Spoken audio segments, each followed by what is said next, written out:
저처럼 이제 아마 많은 분들이 그 실수를 똑같이 하실 텐데요. 시드머니가 작으신 분들은 절대 오피스텔 투자부터 하시면 안 돼요.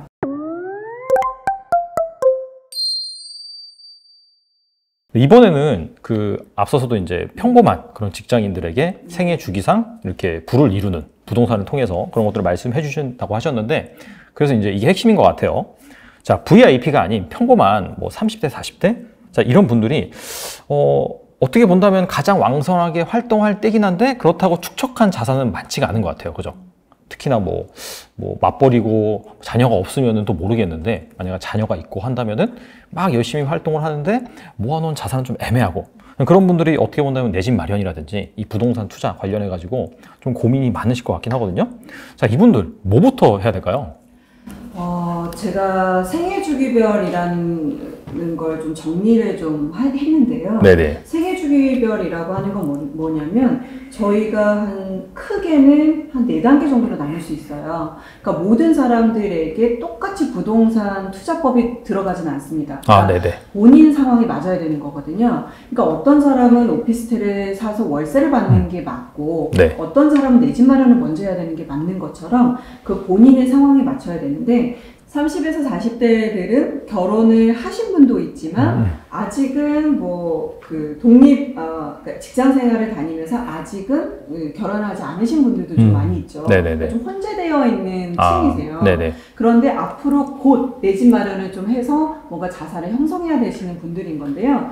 공통적으로 자산이 이 30에서 40대 확 갈리셨던 결정적인 원인이 내 집 마련이었어요. 그러니까 직장을 다니면서 좀 더 시드머니를 마련을 해서 내 집 마련을 해야지 하고 좀 더 기다리셨던 분들은 네네. 오히려 자산이 크게 불지 못했고, 좀 빨리 결혼을 해서 어쩔 수 없이 내 집을 찾다가 네. 전세로 하느니 집을 살까? 라고 해서 집을 사셨던 분들의 부가 이렇게 갈리게 된 거죠. 일단 지르는 게 답이네요, 그러면. 지르는 네. 결론적으로는 그랬습니다. 네네. 그러니까 무조건 샀던 게 좋은 결과긴 했는데, 그거는 이제 사이클에 따라서 좀 부동산 그렇죠. 따라 다를 수는 있죠. 네네네. 근데 일단 제가 설명을 드리고 싶은 건 뭐냐면, 30에서 40대는 가장 우선이 내 집 마련은 돼야 된다는 겁니다. 네. 그리고 나서, 그러니까 우리가 이제 부동산의 투자 축에는 3개가 있는데요. 토지, 주거, 상가거든요. 네네. 근데 가장 먼저 투자를 해야 되는 건 주거예요. 그러니까 내가 먼저 살 수 있는 집을 마련을 해놔야 되는 거고요. 네네네. 이 자금을 계속 모으기 위해서 노력하는 과정이 재테크인 거죠. 그래서 내 집 마련이 어느 정도 끝나고 나면 이 자산은 이제부터는 계속 물가 상승률에 의해서 내 돈을 지켜줄 거예요. 그러니까 이 아파트 가치가 오르는 게 아니라 돈의 가치가 떨어지기 때문에 부동산 가격이 오르는 거거든요. 네네네. 그래서 아파트가 도대체 왜 이렇게까지 비싸야 돼? 그리고 왜 아파트 가치는 이미 오른 것 같은데 왜 더 가격이 오른다는 거야? 라고 하면 돈의 가치가 그만큼 앞으로 계속 떨어질 거야 라고 하는 거기 때문에요. 네네. 이미 내 돈을 그러면 이제 지켜놨잖아요. 그러면 이제부터 벌어들이는 시드머니는 이제 상가 투자로 가셔야 되는 거죠. 네. 그래서 내가 30, 40대에 내 집 마련을 끝내놓고 이제부터는 직장 생활이 길어야 10년, 또 혹은 더 운이 좋다면 20년 정도를 이제 직장 생활을 하면서 내 생활비를 벌 수 있는 건데, 그 기간이 가면 갈수록 짧아지고 있는 거잖아요. 그렇죠. 네. 그래서 그 기간에는 다시 월세를 맞춰서 내가 생활비를 대신할 수 있는 시스템을 만드는 거. 이게 이제 2번째인 거고, 마지막이 이제 어느 정도 자산이 형성이 됐기 때문에 그걸 이제 키핑하면서, 이제 자산을 지켜가면서 뭔가 월세가 나올 수 있는 타이밍으로 가는 거. 이게 이제 말년인 거거든요. 그래서 30, 40대는 무조건 내가 집을 사야 되나? 공급이 많은데 좀 나중에 사야 되나? 이거는 고민하실 필요가 없다는 거예요. 무조건 내 집 마련을 먼저 하시고, 여유 자금을 가지고 자산에 따라 주식을 하시던 아니면 핀테크 소액으로 하시던 이런 것들은 상관없어요. 작게 굴리시다가 어느 정도 자금이 조금이라도 모이면 다시 상가 쪽으로, 그러니까 부동산 투자를 하시는 게 좋다라고 저는 봅니다. 알겠습니다. 앞서서 일단 내 집 마련이 먼저고, 2번째 어느 정도 또 자산이 모이면, 현금이 모이면 상가 투자 이렇게 말씀하셨는데, 상가 투자는 한 어느 정도 시드가 모이면 할 수 있나요? 네. 여기서 경매에 대한 얘기를 조금 해야 될 것 같은데. 경매요? 네네. 대부분의 분들이 그러니까 부동산 재테크를 하겠다 그러면 결과적으로 사는 거잖아요, 부동산은. 그렇죠. 그러니까 그러면 내가 갖고 있지 않으니까 사야 되는데 사는 방법에는 분양을 받는 방법이 있을 거고요. 네. 그 다음에는 이미 시장에 나와 있는 물건들을 공인중개사를 통해서 매매로 사는 방법이 있을 거예요.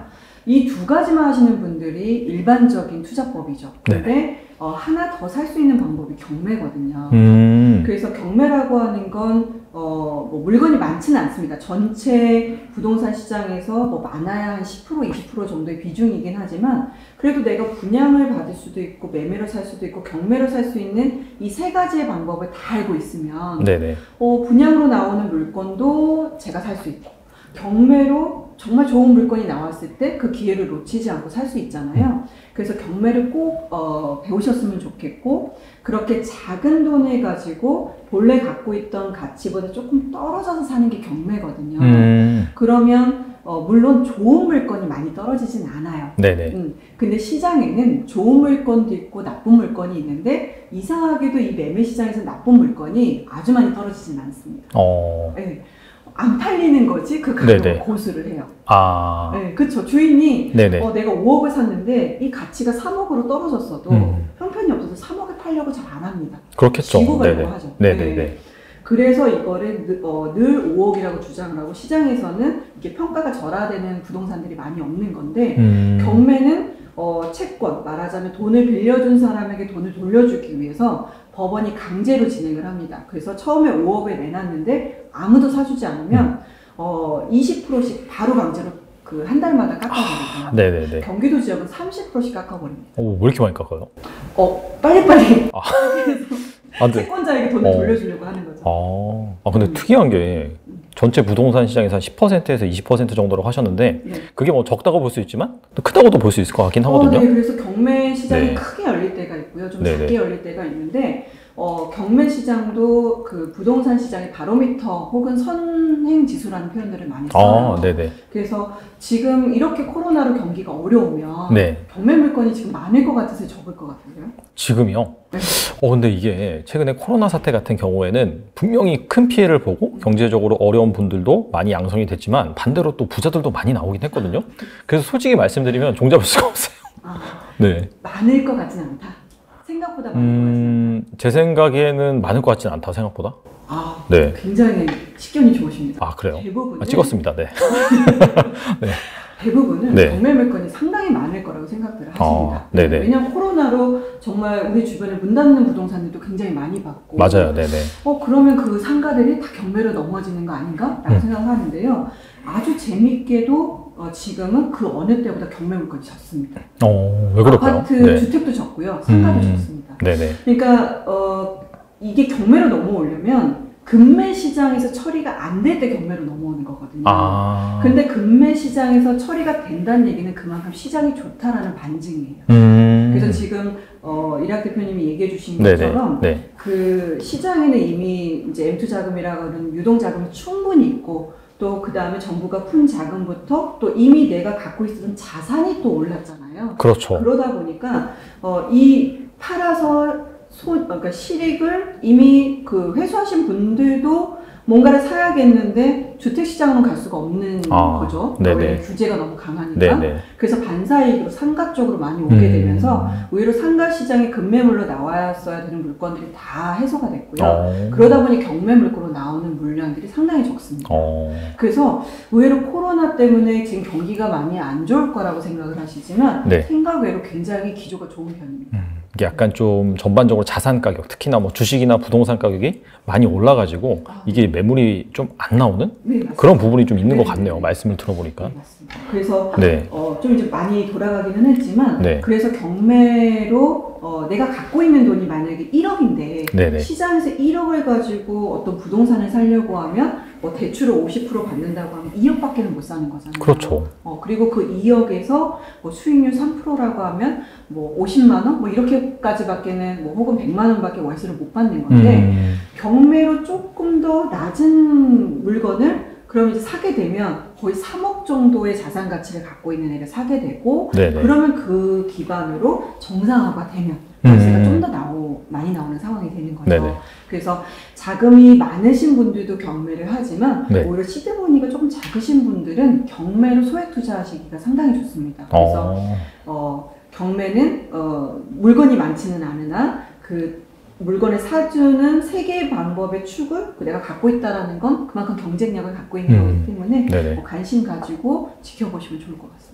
지금은 약간 좀 자산시장이 과열이 돼서 방금 말씀하신 그런 경매 물건이 많이 없긴 한데 약간 좀 지금 같은 상황에서는 잘 모았다가 약간 좀 그 하락 시그널이 나오고 물론 이제 그 부분이 이제 전반적인 그런 뭐 부동산 가지고 계신 분들한테 안 좋겠죠. 그럼에도 불구하고 그때 이제 경매 시장이 다시금 커진다라고 한다면 그때 이제 한번 잘 골라보는 것도 방법이겠네요. 네. 그래서 이제 부동산 사이클이 되게 중요한데요. 네네. 예를 들어서 이제 가장 빨랐던 시점이 2014년도잖아요. 네네. 그때가 거의 서브프라임 모기지론 때문에 2009년도, 2008년도에 거의 꼭지 찍고 이제 하락을 해서 2014년도가 바닥이었는데 네. 그때는 뭘 해야 되느냐면 경매를 해야 되는 거거든요. 네네. 그래서 하락기에는 경매를 하고 네네. 그 다음에 이제 상승을 하려고 시작을 할 때는 항상 분양들이 시작이 돼요. 왜냐하면 정부 입장에서는 SOC, 그러니까 기간 사업들을 많이 벌일 수밖에 없고 또 건설업체가 그렇게 분양을 해줌으로 인해서 얻어들이는 세외 수익들이 많기 때문에 항상 경기를 빠르게 이제 짐작시킬 수 있는 거는 분양인 거거든요. 그러면 주택시장의 분양이 이제 초반부터 이제 막 오면 그때는 분양을 하셔야 됩니다. 그 다음에 그 분양이 여파가 있어서 뭐 모델하우스에 사람들이 인산인해래 뭐 아니면 실제로 그 아파트가 많이 올랐대라고 하면 그 다음부터는 이제 매매 시장으로 불을 붙는 거죠. 네, 그래서 뭐 우리나라는 좀 10년 주기설이라고 하는 게 약간 이제 공식처럼 되어 있는데 그건 이제 선분양 제도라고 하는 게 있어서 어쩔 수 없는 거거든요. 그래서 선분양 제도라고 하는 게 계속 유지가 된다고 한다면 이렇게 10%만 가지고 있으면 얼마든지 분양을 할 수 있는 거잖아요. 그래서 물량이 많아질 수밖에 없고 그 물량이 막 이제 너무 많아지면 미분양이 생길 수밖에 없는 거라서 10년 동안 그 사이클이 생기는데 우리는 경매, 분양, 매매를 그때마다 옮겨 타시면서 투자를 하시면 하루도 쉬지 않는 거죠. 그러니까 내 돈이 쉬지 않는 거예요. 근데 내가 분양만 잘해. 나는 분양만 받을 거야. 그러면 나머지 기간은 내 돈이 쉬어야 되는 거고요. 난 경매만 할 거야. 그러면 또 그 분양이나 매매 시장에서는 또 내 돈이 이렇게 쉬고 있는 거잖아요.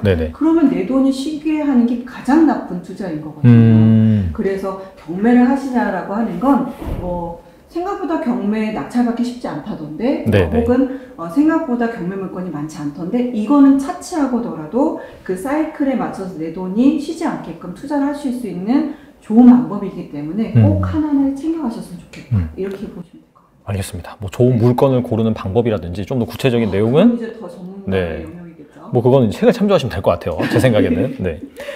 앞서서 이제 약간 트레이너, 재테크 트레이너 이렇게 말씀하셨잖아요.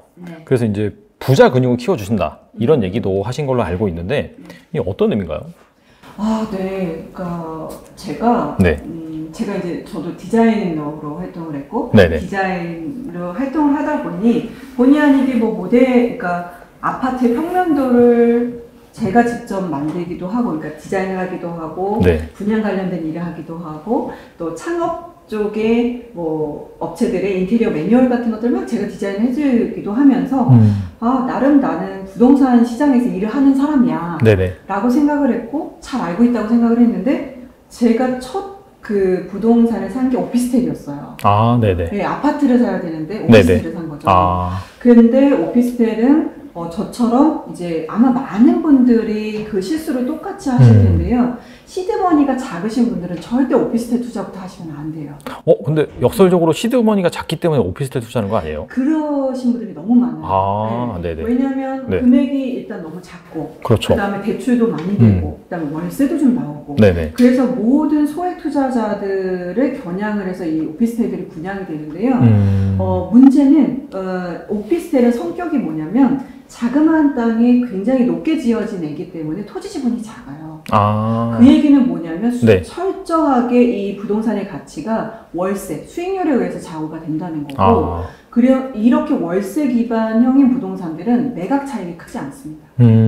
그러니까 우리가 보통 두 마리 토끼를 다 잡고 싶어 하죠. 자산도 불렀으면 좋겠고 월세도 나왔으면 좋겠지만 이 두 마리 토끼를 다 잡을 수 있는 물건이 많지는 않아요. 그래서 우리가 보통 수익형, 그러니까 월세가 나오는 상품들은 매각 차익은 상대적으로 적을 수밖에 없다라고 생각을 해주셔야 됩니다. 그런데 오피스텔을 내가 자금이 돼서 사기는 했는데 이거를 팔 시점에는 몇 년을 갖고 있었는데 500 올랐어요. 뭐 이것저것 세금 다 제했더니 몇백이 안 남아요. 이렇게 얘기하시는 분들이 너무 많아요. 네, 그러면 저는 이 돈을 뭐 몇천, 뭐 작게는 3천부터 많게는 뭐 한 7, 8천을 투자를 하실 텐데 그 자금을 2, 3년 동안 굴린 것 치고는 수익률이 너무 형편없는 거죠. 네, 그래서 오피스텔 투자는 절대로 그 소액 투자자나 혹은 이제 시드머니를 조금 갖고 있으신 분들에게 맞지 않아요.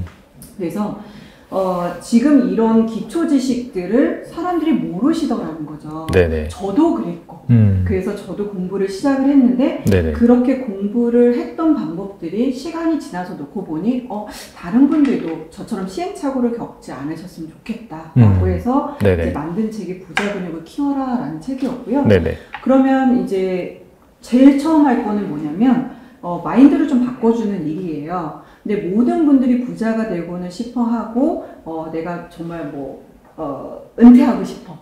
내가 월급 정도를 모아놓고 은퇴를 하고 싶어 라고 생각하시는 분들이 많은데 막상 아무것도 안 하고 계신 분들이 많아요. 그래서 제일 첫 번째는 목표를 세워주시는데 단기 목표가 아니라 장기 목표. 장기 목표. 10년 정도는 돼야 됩니다. 그러니까 부동산은 한번 사고 파는데 최소 1년에서 2년 정도의 텀을 갖고 있기 때문에 네네. 내가 한 번 팔아서 수익률이 뭐 20% 엄청나게 낸다 하더라도 총 5번 정도는 팔아야 내가 갖고 있었던 시드머니가 좀 불려질 수 있는 기간이 필요하거든요. 네네. 그래서 적어도 10년 동안의 장기 계획을 세우시는 것, 이게 가장 첫 번째고 그 다음에 두 번째는 내 기초 지식을 채우는 것. 이게 말 그대로 근육을 만드는 일이에요. 그래서 부동산의 근육을 만드는 건 뭘까? 아까처럼 그런 정말 부동산의 기초가 되는 지식들을 쌓는 것이 기초 체력인 거고요. 그런 다음에 이제 탄탄하게 만들었으면 그 근육을 가지고 뭔가 내 재산을 굴리는 일을 해야 된다는 거죠.